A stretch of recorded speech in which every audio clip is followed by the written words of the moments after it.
This Minecraft video will satisfy you, maybe. If you're not satisfied after watching, I will sue. Starting with diamond mining. In Minecraft, everybody loves mining diamonds. If you don't, then what's wrong with you? But after going on a massive expedition in the mines, and using your silk touch pick to collect all of your diamond ores, what's better than grabbing your fortune pick here, and just doing this? Incredibly satisfying, lots of XP, and even better, we almost have a stack of diamonds instantly. I mean, realistically, who's getting this amount of diamonds on a 1 hour mining session? But still, in theory, this is really cool. Look at that, so many diamonds. My friends are green with envy. It's just a shame I don't have any friends. Moving on to vaults. When you've got your diamonds, you're obviously going to want somewhere to store them. And what better place to store them than in a vault? Even on an SMP, this should be alright, as long as your friends don't come along with their pickaxes, tear down the door, and run off with it all. So, if you find the correct code here, we should eventually find it. And boom. The door is open, we walk in, and we put our diamonds in the shulker box. Man, am I rich. Villager trading. Now you may be rich in diamonds, but not everyone is rich in emeralds. But if you are rich in emeralds, then you're obviously going to want to go spend them at a villager trading hall like this one. And even better, you have great company from these guys. And their one eye. Or even these guys over here, who actually are an upgrade with 2 eyes. All you need to do is fetch your emeralds, and start trading, and buy really weird trash like iron axes. Or even weirder trash, I believe. Like stone shovels and stone axes. Really, who wants one of these? You'll eventually get some pretty good stuff like diamond armor, diamond tools, and loads of other good satisfying things. I'm not going to take credit for this building because it's actually just a tweaked version of a really good build by the great Mythical Sausage. And if you haven't heard of a Mythical Sausage, then go check out their channel link in the description. Really cool and satisfying. Snow golems. Now this may sound weird, but some people think it's satisfying when inanimate objects come to life. When I was watching Toy Story, that wasn't exactly what I thought. But here, we get pumpkins, and we just spam them down. Look, snow buddies. Don't you trash my land like that. You rotten things, get in the water. Oh no. I didn't do it, officer. Wandering traders. Now these guys aren't really satisfying. But when you have an axe at hand, and you do this, then it's a whole other story. Mob farms. Quick disclaimer that this doesn't actually work as a mob farm design. I didn't take into account that skeletons wouldn't spawn when you're waiting down here, so yeah, don't try copy this and build it in your survival world unless you like to be disappointed. But anyway, once you fetch your diamond sword with sweeping edge at a mob farm that actually works, and head down the ladder, you'll get to your skeletons or zombies or even spiders and swipe at their legs. And boom. XP and items. Oh. Usually bones, but apparently not. Advancement. Now when someone mentions satisfying, the last place you'd think of is here. The Nether.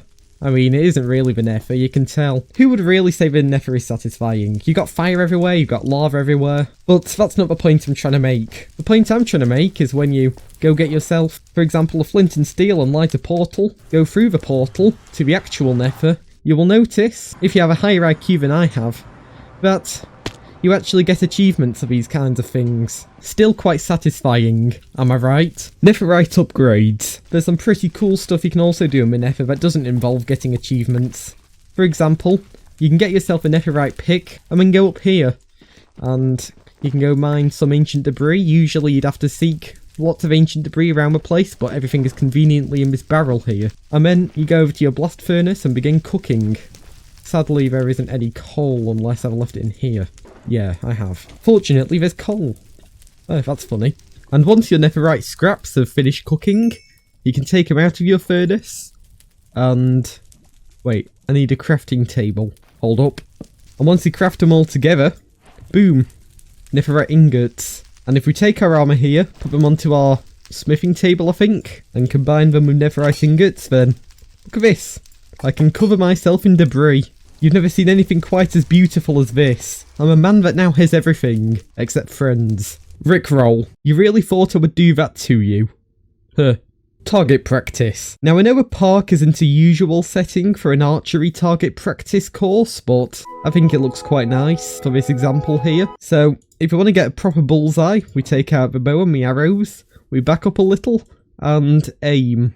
Will I get it? No. How dissatisfying. 2 hours later. Oh, I think we did it. We keep hitting the target now. Yes, first try. Not at all like I just had to try about 10 times. Now, be satisfied. And stay satisfied. Wave machine. Now this may look like a slightly complex redstone contraption, but don't be fooled if you are not a fan of redstone. Then if I press this button, you will be now. Look at this. A wave machine made out of minecarts. And I think if I replace these minecarts with armor stands, it should work exactly the same. And yes. Oh, they go all bouncy. I didn't anticipate that. Yeah, I'm not sure if that's satisfying or dissatisfying. I'll leave that up to you guys. Saplings of bone meal. Now this may not look like much right now, but if I use this command block right here, then trees. Lots of trees. But they're just saplings right now, they're only a meter tall. So if we want to make this satisfying, we pull out our bone meal and boom, trees.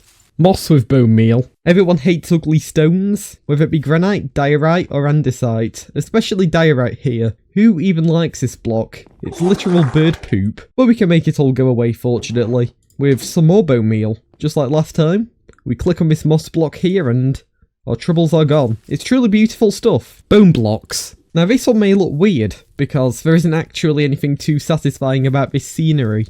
Apart from, I don't know, this bone. It's a cool bone. But what we actually want here are these bone blocks. Because when you place them, they just make a lovely sound. It's magic. And that's only part of the fun. When you step on it, look at that sound. I don't even know what I could compare it to. It's just something on another level. It's truly the goat of sounds.